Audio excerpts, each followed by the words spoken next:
te bendiga, Dios te guarde, amado. Estamos nuevamente reunidos acá en tu canal Amazing Grace para continuar estudiando la 11ª lección de este cuarto trimestre del año 2025, cuyo título es Morando en la Tierra. Hoy estamos llegando al final, vamos a estudiar la lección para el día viernes 12 de diciembre y como todos los viernes para estudiar y meditar. Entonces vamos a orar para dar inicio a esta lección. Señor Dios y Padre nuestro que estás en los cielos, alabado, glorificado, honrado sea tu nombre por siempre. Gracias te damos, oh Dios, por tus bondades, por tu misericordia, por tu amor. Oh, te pido perdón por mis pecados, por nuestros pecados, oh Dios, y clamamos para que nos limpies de toda maldad.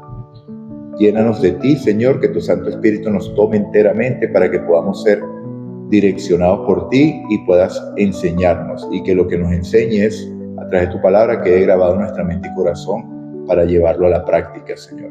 Oración que hacemos en el poder y en el nombre de Jesús. Amén.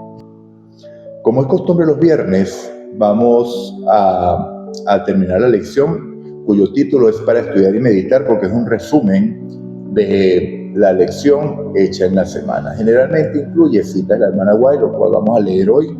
El capítulo titulado La repartición de Canaán en el libro Patriarcas y Profetas. Vamos a leer 3 párrafos que se encuentran entre la página 494 y 498.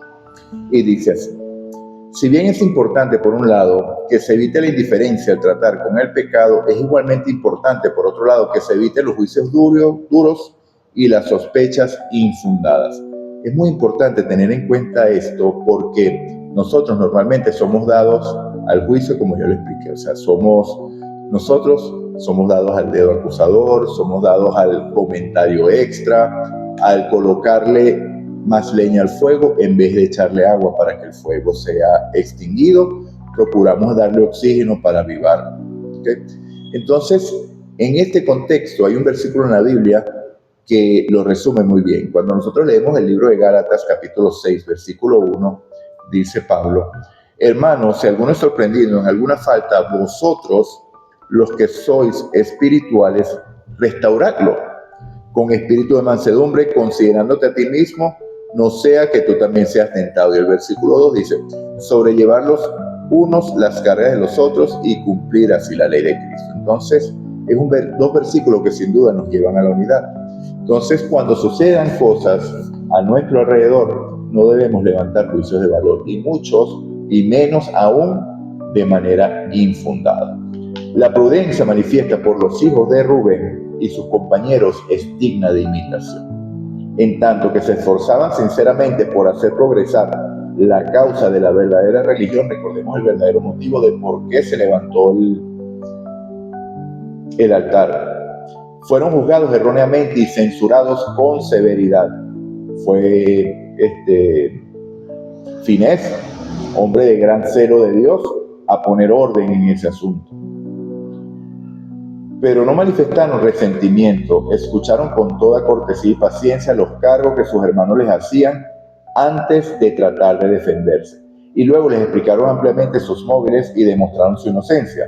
Así se arregló amigablemente la dificultad que amenazaba tener tan graves consecuencias. Esa es otra falencia que tenemos. Yo soy muy dado a eso, por eso pido sus oraciones, porque yo soy muy dado a reaccionar antes de terminar de escuchar lo que van a decir. ¿Okay?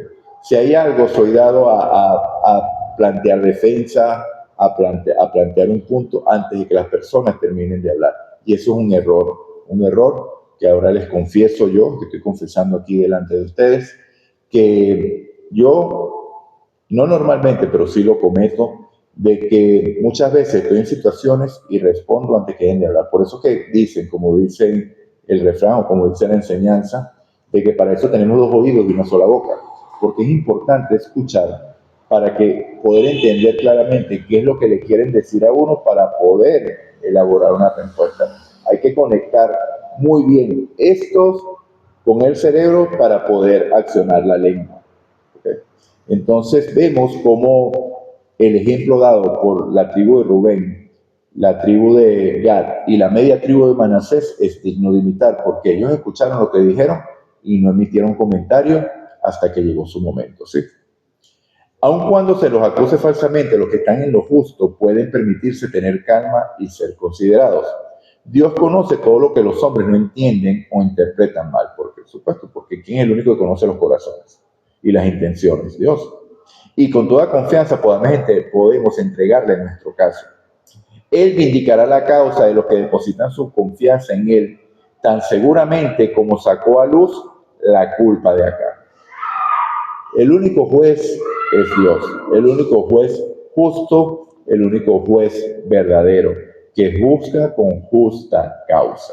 Y Él va a sacar toda obra a juicio, sea buena o sea mala, hasta las intenciones del corazón. Los que somos Dios por el Espíritu de Cristo poseen la caridad que todo lo soporta y es benigna, como lo dice 1 Corintios 13, que es el amor es benigno, el amor todo lo soporta, el amor todo lo aguanta, ¿okay? No es jactancioso, etcétera, etcétera. Dios quiere que haya unión y amor fraternal entre su pueblo. ¿Qué es lo que quiere Dios? Que haya amor y amor fraternal. Pero no podemos dar lo que no tenemos. Si usted aún no tiene una relación estrecha con Cristo, en el cual recibe el amor del cielo derramado directamente hacia usted, no va a poder dar ese amor benigno y fraternal que Dios espera de sus hijos. ¿Por qué? Porque el amor que es nuestro, que sí podemos tener buenas intenciones, no querer el daño de nadie, pero es un amor que es distinto, porque el amor nuestro, el amor del hombre, siempre es un amor que tiene un interés. ¿Sí? Porque nuestro amor, nosotros amamos de dos tipos.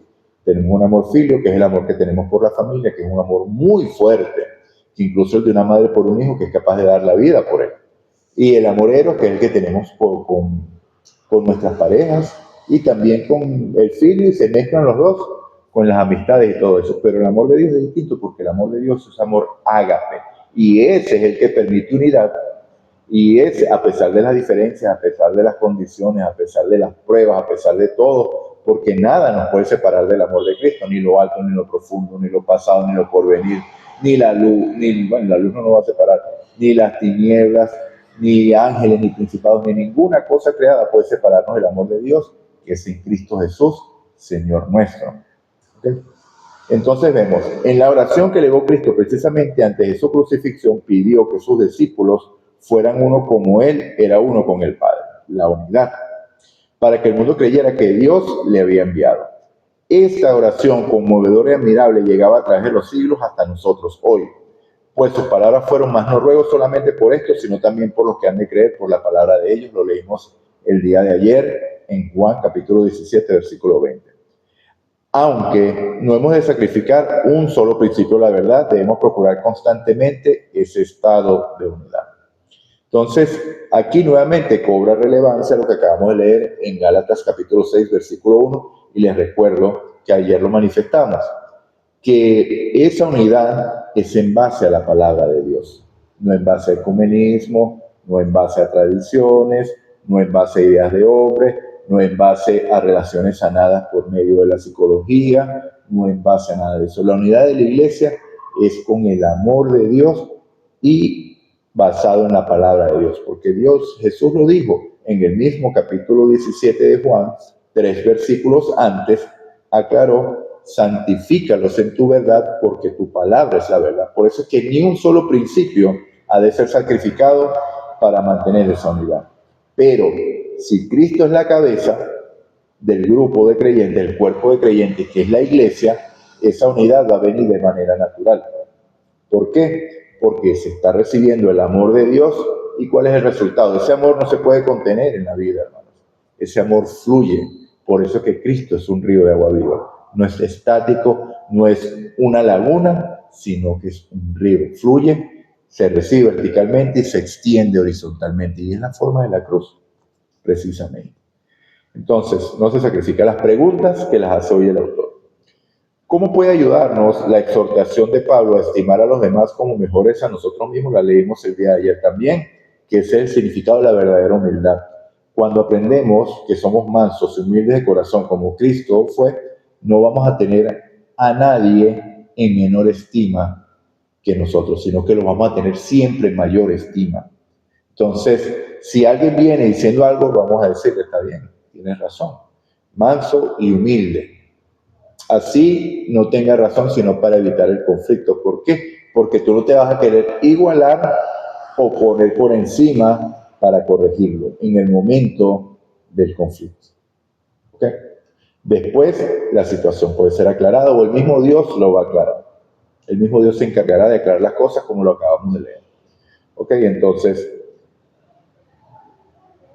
a través de esto no le vamos a atribuir maldad a la gente. Es muy conocido hoy un refrán que dice, piensa mal y acertarás. Pero eso es contrario a la Biblia, hermanos. Eso es contrario a la Biblia. Porque la Biblia dice que nos amemos unos a otros como Él nos ama a nosotros. Y Dios no nos ama a nosotros pensando que vamos a hacer mal. Él, al contrario, Él sabía que le íbamos a pagar con mal, pero sin embargo Cristo murió por nosotros. ¿Ven una diferencia? Pero hacia allá, el poder del Espíritu Santo, el mismo que resucitó a Cristo de los muertos, nos va a llevar si le crees. Si no le crees, ya esa promesa no es para ti. Pero nosotros que estamos caminando de la mano de Cristo, vamos caminando de gloria en gloria hasta la perfección de Cristo Jesús, porque es una obra que Él está completando en nosotros. El que empezó la buena obra la terminará en el día de Jesucristo. Cuando esto mortal sea cambiado en inmortal, sí, pero el carácter puede ser cambiado hoy porque no lo hace usted, lo hace Él. Usted cede su voluntad. Segunda pregunta, ¿por qué a menudo reaccionamos de forma exagerada ante una situación de vida a nuestros fracasos o errores pasados? He aquí la clave del asunto. Generalmente nosotros basamos los juicios que hacemos en nuestra propia experiencia. Otro refrán. Juzga al ladrón por su condición. Basado en lo que nosotros hemos vivido, en eso podemos o justificamos los juicios que hacemos a los demás. Porque ya lo viví, ya yo sé cómo actúan las personas, ya yo sé lo que viene, ya yo sé el próximo paso que él va a tomar. ¿Lo ha escuchado? ¿Lo ha dicho? Entonces, así somos, mi hermano. Entonces, ¿cómo podemos desarrollar en nuestra iglesia disposición a escuchar? Dice que leamos Santiago 1:19. Seamos pronto para oír, tardo para hablar, tardo para airarnos. Dice. Prontos para oír es una lección que tengo que aprender yo hoy, que el Señor me está ratificando hoy, que debo abrir más los oídos y cerrar más la boca. Cuarta pregunta. Vivimos en una sociedad en la que las exigencias de la vida laboral, las responsabilidades familiares, los compromisos relacionados con la iglesia y otras obligaciones pueden parecer abrumadores. ¿Cómo puede el principio de hacer todo para el Señor no solo hacernos más responsables, sino también darnos tranquilidad? Bueno, porque el Señor organiza todo, mis hermanos. El Señor es el que organiza todo, el Señor es el que nos da la fuerza para seguir adelante. Entonces, bueno, hermanos, hablando de la unidad, ¿ok?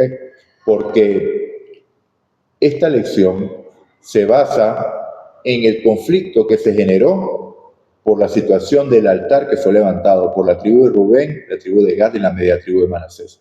Ya nosotros conocemos los motivos.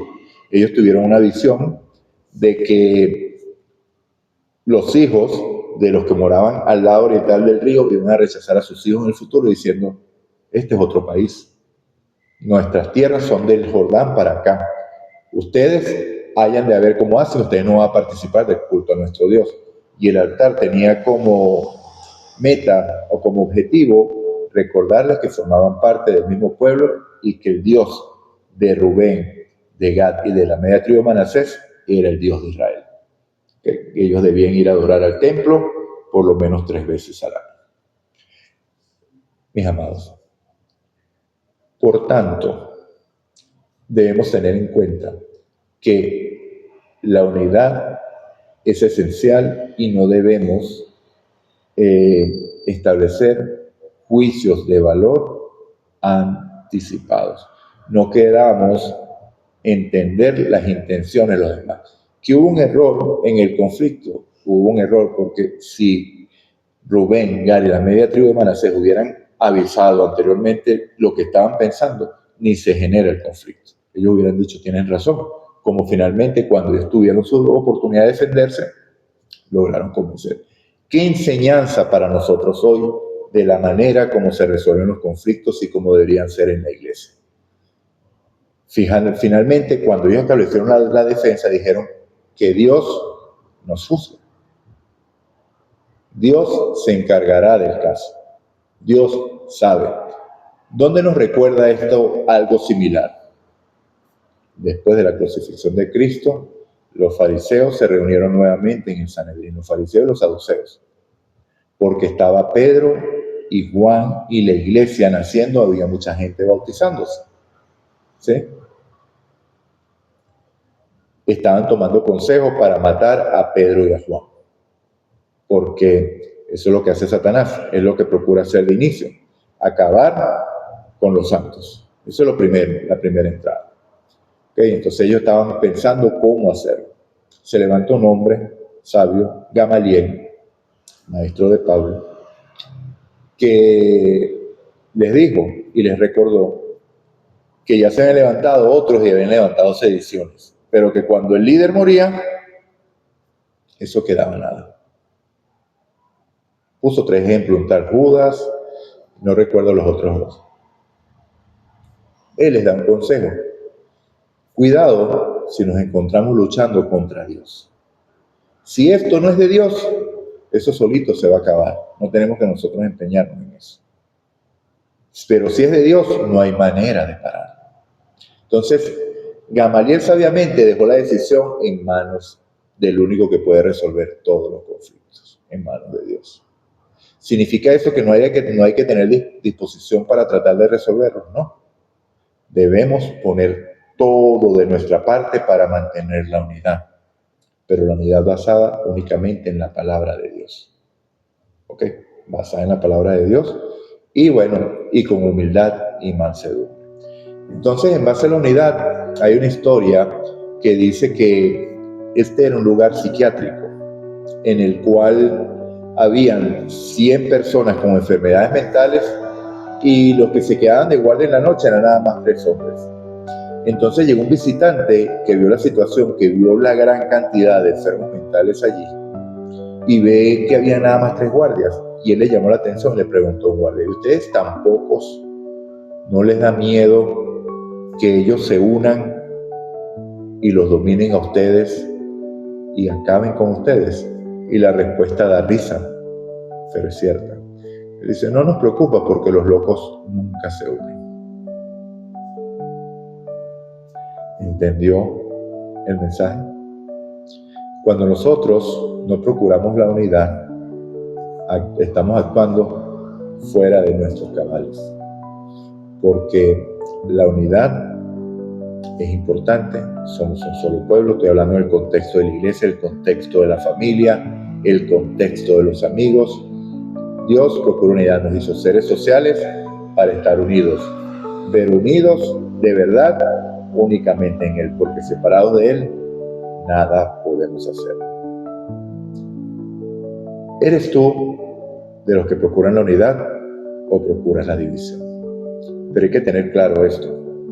¿Eres tú uno de los que procura la unidad en base a la palabra de Dios o procuras la división cuando la palabra de Dios está siendo blasfemada? ¿Acaso en nombre de esa unidad vamos a actuar de manera ecuménica? ¿A eso estamos llamados? Absolutamente no. Santifícalos en tu verdad, tu palabra es la verdad. Con este versículo se culmina la lección del día de hoy, la lección número 11, morando en la tierra. Entonces vamos ahora. Padre nuestro, amado Dios, santificado sea tu nombre en todo el universo y por toda la eternidad. Gracias te damos, oh Dios, por ese llamado nuevamente que nos haces a la unidad y esta guía práctica que dejaste en la palabra de cómo resolver los conflictos, oh Dios. Cómo nos enseñaste que la respuesta blanda calma la ira y la respuesta áspera hace subir el furor. cómo debemos reaccionar ante acusaciones infundadas, cómo debemos reaccionar ante las injusticias, cómo debemos reaccionar ante las acusaciones que vengan de parte de nuestros hermanos. Cómo debemos procurar mantener nuestra creencia pura y santa. Cómo debemos procurar que las siguientes generaciones se mantengan dentro de la verdad, dentro del camino, creyendo a Cristo, esperando en Él, confiando en Él y reconociendo que dependen únicamente de Él para poder vivir. ¿Cómo podemos hacer todo eso? Solamente tú lo puedes hacer nosotros. Así que gracias te damos, oh Padre, por esta lección que nos has dado y haber dejado todas estas cosas escritas, porque acontecieron, y las dejaste escritas como ejemplo para amonestarnos a nosotros que hemos alcanzado el fin de los tiempos. Gracias te damos por tu amor, por tu verdad, por tu cuidado. Perdona nuestros pecados, oh Dios, límpianos de toda maldad. Oración que hacemos en el poder y en el nombre de Jesús. Amén. Recuerda, si escuchas hoy su voz, no endurezcas tu corazón como en la provocación. Maranata, Cristo viene.